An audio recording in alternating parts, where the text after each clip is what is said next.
നിനക്കെന്താ ഇവിടെ കാര്യം? എന്താ അമ്പലത്തിൽ ആർക്കും വന്നൂടെ?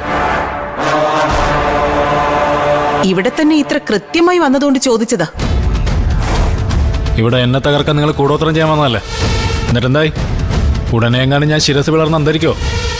നിനക്ക് കൂടോത്രം ചെയ്യാനും മാത്രം ഗതികേട് ഞങ്ങൾക്കില്ല. ശരി, സമ്മതിച്ചു. പിന്നെ എന്തിനാ നിങ്ങൾ വന്നത്? മകൾക്കും മരുമകനും നെടുമാങ്കല്യം ഉണ്ടാവാൻ വഴിപാട് നടത്തി പ്രാർത്ഥിക്കാനോ? അങ്ങനെ നിങ്ങൾ പ്രാർത്ഥിച്ചുകൊണ്ട് ദൈവം കേൾക്കാനൊന്നും പോകുന്നില്ല. കാരണം നിങ്ങളുടെ പ്രാർത്ഥനയ്ക്ക് ഒരു ന്യായമില്ല. അത് തീരുമാനിക്കണം നീയാണോ? അതെടാ, ഞാൻ തന്നെയാ.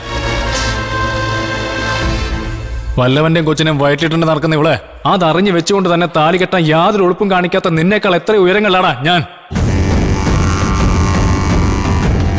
ഞാൻ മാത്രമല്ല, സ്വന്തം കുഞ്ഞിന്റെ അവകാശം സ്ഥാപിച്ചെടുക്കാൻ അവതരിച്ച ആ ഷാനി പോലും നിന്നേക്കാൾ എത്ര യോഗ്യനാടാ.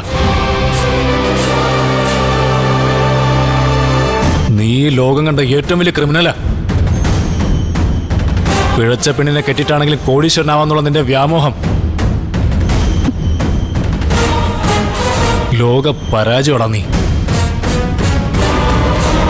ആണുങ്ങൾക്ക് മുഴുവൻ നാണക്കേടുണ്ടാക്കാൻ ജനിച്ച ആണും പെണ്ണും കെട്ടവൻ.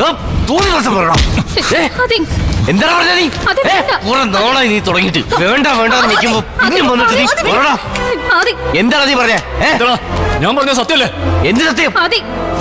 നിന്നോളം ഗതികെട്ടവൻ ഈ ഭൂമിയിൽ വേറെ ആരുണ്ടാ?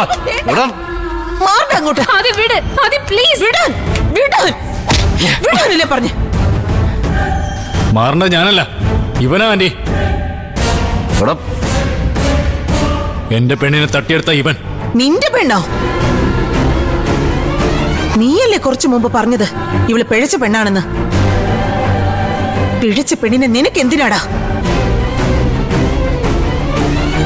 ഇനി അഥവാ വേണമെന്ന് പറഞ്ഞാലും നിനക്ക് കെട്ടിച്ചു തരാൻ പോകുന്നില്ല. പണത്തിനും അധികാരത്തിനും വേണ്ടി ഇവളെ താലി കെട്ടാൻ തയ്യാറായത് നീയല്ലേടാ? ഏതായാലും ആദ്യം ആ കൂട്ടത്തിൽ പെടുത്തണ്ട. ഇവനെ എനിക്കറിയാം. ഇവരൊരുമിച്ച് ജീവിക്കും. ഈ ജന്മം മാത്രമല്ല, ഇനി വരുന്ന മുഴുവൻ ജന്മങ്ങളിലും. മനുഷ്യരല്ലടാ, ദൈവങ്ങളാ ഇവരെ ഒന്നിപ്പിച്ചത്. നിന്നെ പോലുള്ള ചെകുത്താന്മാർക്ക് ഒരിക്കലും ഇവരെ പിരിക്കാനാവില്ല. എന്നാ പിന്നെ ഇതെന്റെ വാശിയാ, കാണിച്ചു തരാ ഞാൻ. എന്നാ പിന്നെ ഇത് എന്റെ വാശിയാ. എന്നെ കൊണ്ട് എന്തൊക്കെ ചെയ്യാൻ പറ്റുമെന്ന് ഞാനും കാണിച്ചു തരാം.